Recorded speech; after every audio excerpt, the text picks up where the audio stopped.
আজও সাবেক প্রধানমন্ত্রী শেখ হাসিনার নামে আন্তর্জাতিক অপরাধ ট্রাইব্যুনালে গণহত্যার দায়ে ৩টি অভিযোগ দায়ের হয়েছে। এ নিয়ে এই আদালতে মোট ৭টি অভিযোগ দায়ের হলো তার নামে। আর এসব অভিযোগে তার সাথে আওয়ামী লীগের সাধারণ সম্পাদক ওবায়দুল কাদের, সাবেক স্বরাষ্ট্রমন্ত্রী আসাদুজ্জামান খান সহ আওয়ামী লীগের অনেক নেতাকর্মীর নাম রয়েছে। সিলন ফ্যামিলি ব্লেন্ডের কড়ালিকার আর সতেজ স্বাদের পারফেক্ট ব্লেন্ডে স্বপ্নেরা মিলুক টানা। এই যে একটা গণহত্যা হলো, আমার ছেলে, নিষ্পাপ ছেলে, যার বয়স 18 বছর 7 মাস 21 দিন, আমার একমাত্র ছেলে। একমাত্র সন্তানকে হারানোর কথা বলতে গিয়ে এভাবেই কান্নায় ভেঙে পড়েন এইচএসসি পরীক্ষার্থী শেখ শাহরিয়ার বিন মতিনের বাবা। এই নরপিচাসের বিচার আমরা চাই। এই যে অগণিত অসংখ্য ছাত্রদেরকে নির্মমভাবে দিবালুকে হত্যা করছে হাজার হাজার মানুষের সামনে, আপনি আপনাদের কাছে, দেশবাসীর কাছে এটার সুবিচার চাই। গত 18 জুলাই মিরপুরে গুলিতে শহীদ হন শেখ শাহরিয়ার বিন মতিন। তার বাবা আব্দুল মতিন শেখ হাসিনা সহ 52 জনের বিচার চেয়ে অভিযোগ দিয়েছেন আন্তর্জাতিক অপরাধ ট্রাইব্যুনালে।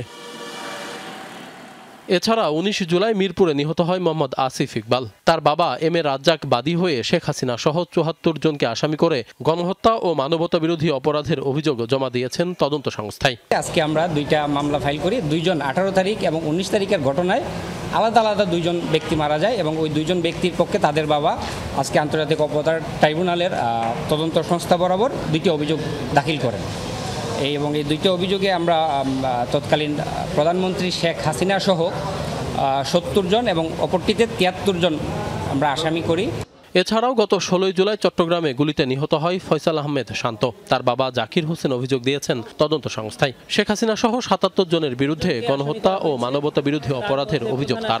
সাবেক প্রধানমন্ত্রী শেখ হাসিনা, সাবেক সেতুমন্ত্রী ওবায়দুল কাদের, সাবেক স্বরাষ্ট্রমন্ত্রী কামাল সহ চট্টগ্রামের যারা আছেন তার মধ্যে সাবেক মন্ত্রী মহিবুল ইসলাম চৌধুরী নফেল, সাবেক মন্ত্রী হাসান মাহমুদ এবং ছাত্রলীগের সভাপতি এবং সেক্রেটারি সাদ্দাম হোসেন এবং আসিফ ইনান সহ 77 জনকে এখানে আসামি করা হয়েছে।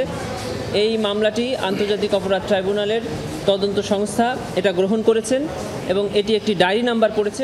স্বৈরাচারী শেখ হাসিনা সহ তার অন্তত 1 ডজন মন্ত্রী ও আইন শৃঙ্খলা বাহিনীর কয়েকজন ঊর্ধ্বতন কর্মকর্তার বিরুদ্ধে মানবতা বিরোধী অপরাধের অভিযোগ জমা পড়েছে ট্রাইব্যুনালে।